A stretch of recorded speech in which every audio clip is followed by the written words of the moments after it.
महाराष्ट्राचे उपमुख्यमंत्री अजित पवार यांच्याबाबत आज सकाळी 9:12 बारामतीजवळ चार्टर्ड प्लेनचा अपघात झाल्याची बातमी समोर आली आहे। ही माहिती तुमच्यापर्यंत पोहोचलीच असेल, मात्र या घटनेपूर्वी नेमकं काय घडलं याबाबत अद्याप डीजीसीए कडून कोणतेही अधिकृत स्पष्टीकरण जाहीर झालेलं नाही। असं असलं तरी या घटनेशी संबंधित काही प्राथमिक डेटा फ्लाइट रडार 24 या वेबसाईटने जाहीर केला आहे।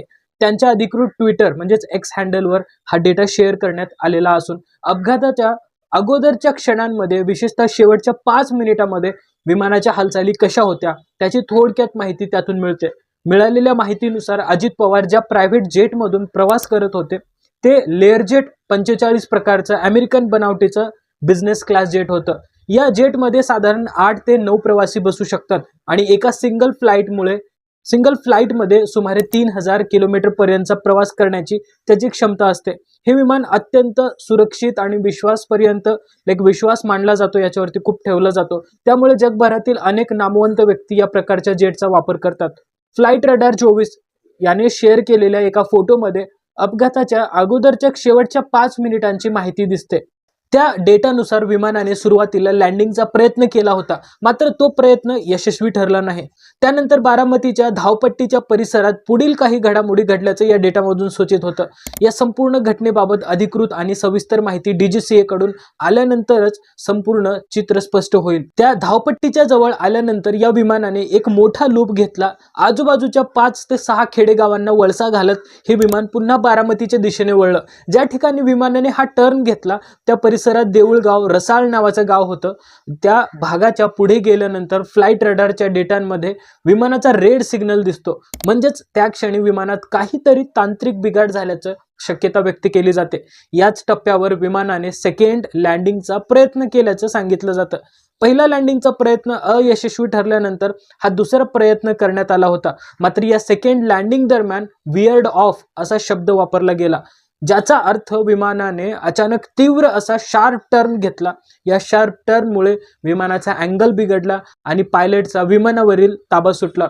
कंट्रोल गमावल्यामुळे विमानाचं क्रॅश लँडिंग झालं आणि ते जवळच्या एका खेडेगावात थेट शेतांमध्ये कोसळलं। अपघात इतका भीषण होता की विमानाचा अक्षरशः चक्काचूर झाला। जमिनीवर पडताच विमानाला आग लागली आणि फ्लाइट रडार 24च्या प्राथमिक माहितीनुसार ज्या ठिकाणी विमान कोसळलं तिथे एक स्फोटही झाला। या स्फोटाचा मोठा आवाज आजूबाजूच्या परिसरात ऐकू आला। हा आवाज ऐकताच परिसरातील अनेक नागरिक घटनास्थळी धाव घेतली। विमानतळावर वाट पाहणाऱ्या लोकांनाही काहीतरी गंभीर अपघात झाल्याचं समजलं। हा अपघात होत असताना जो प्रयत्न करण्यात आला त्याला विमानतांत्रिक भाषेत सेकंड अप्रोच असं म्हटलं जातं। म्हणजेच पहिला लँडिंग अप्रोच फसल्यानंतर पुन्हा एकदा पूर्ण लूप घेऊन लँडिंगचा प्रयत्न करण्यात आला, मात्र या सेकंड अप्रोचमुळे घेतलेल्या शार्प टर्नमुळेच हा अपघात घडल्याचा प्राथमिक अंदाज व्यक्त केला जातोय। याबाबतची सविस्तर आणि अधिकृत माहिती डीजीसीए कडून येण्यासाठी काहीसा वेळ लागू शकतो, पण सध्या उपलब्ध डेटानुसार हा अपघात झाल्याचं स्पष्ट होत आहे। कदाचित हे दुसरं लँडिंगही अनसक्सेसफुल ठरलं असावं। पहिल्या लँडिंगचा प्रयत्न अयशस्वी झाल्यानंतर पुन्हा विमान वर नेण्यात आलं होतं आणि वर जाऊन ते गोल फिरताना दिसतं। तसंच दुसऱ्या लँडिंगच्या प्रयत्नानंतरही जर विमान पुन्हा वर घेण्यात आलं असतं तर कदाचित परिस्थिती वेगळी असू शकली असते। मात्र सगळ्या गोष्टी आता केवळ जर तर आहेत। जे व्हायचं होतं ते दुर्दैवाने घडून गेलेलं आहे। महाराष्ट्राचे उपमुख्यमंत्री अजित पवार यांचं या विमान अपघातात निधन झालेलं आहे। महाराष्ट्राच्या गेल्या अनेक वर्षांच्या इतिहासात एवढ्या मोठ्या नेत्याचा असा दुर्दैवी अपघात होणं ही अत्यंत धक्कादायक घटना आहे।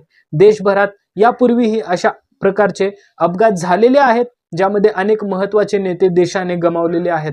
मात्र महाराष्ट्राच्या दृष्टीने हा अपघात अत्यंत मोठा आणि वेदनादायक आहे। हा धक्का जितका राष्ट्रवादी काँग्रेस पक्षासाठी मोठा आहे तितकाच तो संपूर्ण महाराष्ट्रासाठी सुद्धा आहे।